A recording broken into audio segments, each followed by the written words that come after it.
नमस्कार, ये आकाशवाणी शिमला है। अब आप राजकुमारी चंदेल से प्रादेशिक समाचार सुनिए।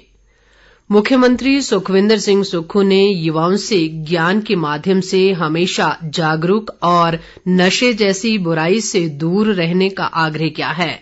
चंडीगढ़ में आज हिमाचल स्टूडेंट्स यूनियन के वार्षिक समारोह में उन्होंने कहा कि सरकार भावी पीढ़ियों को एक समृद्ध और सुरक्षित हिमाचल प्रदान करने की दिशा में प्रयास कर रही है।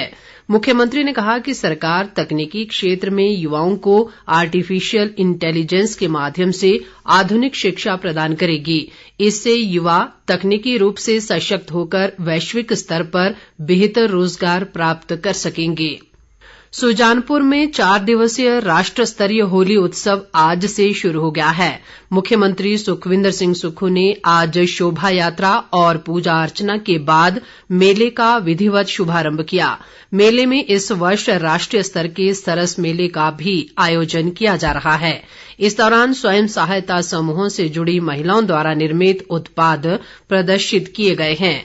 दूसरी ओर पालमपुर में राज्य स्तरीय होली महोत्सव का मुख्य संसदीय सचिव आशीष बुटेल ने शुभारंभ किया। इस दौरान निकाली गई शोभा यात्रा में बड़ी संख्या में लोगों ने भाग लिया।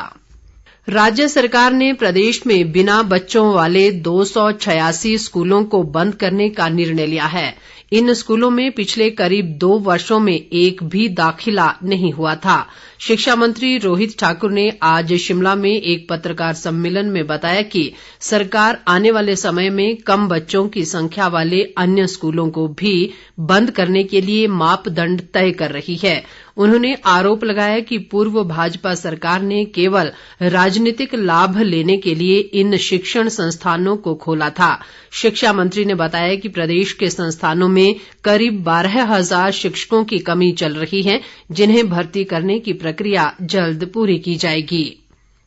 लोक निर्माण मंत्री विक्रमादित्य सिंह ने भाजपा नेताओं पर सुर्खियों में बने रहने के लिए आधारहीन बयानबाजी करने का आरोप लगाया है।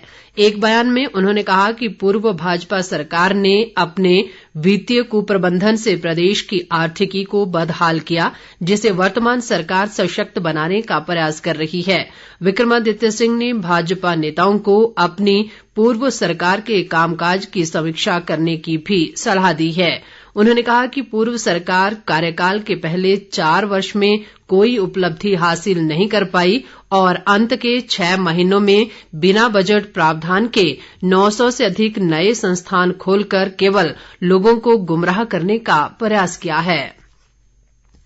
प्रधानमंत्री नरेंद्र मोदी कल सुबह 10 बजे स्वास्थ्य और चिकित्सा अनुसंधान विषय पर एक वेबिनार को संबोधित करेंगे।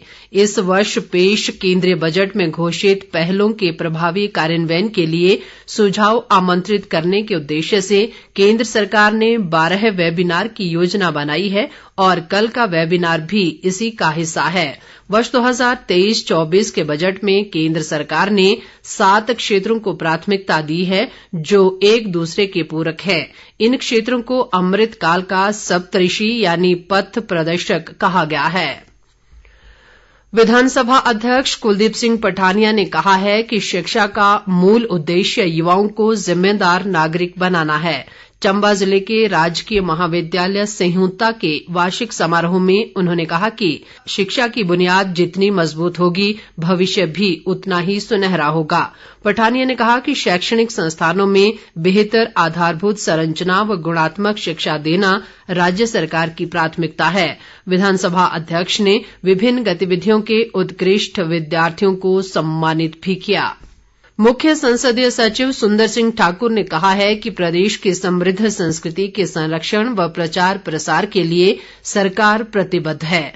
कुल्लू में कल देर शाम सूत्रधार कला संगम के होली संध्या कार्यक्रम में उन्होंने युवा पीढ़ी से भी अपनी समृद्ध संस्कृति के संरक्षण व संवर्धन का आह्वान किया।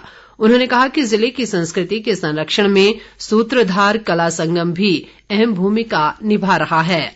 इस बीच आज कुल्लू में एक पत्रकार सम्मेलन में सुंदर सिंह ठाकुर ने कहा कि भाजपा नेताओं ने अपने कार्यकाल में केवल लोगों को गुमराह करने का कार्य किया है।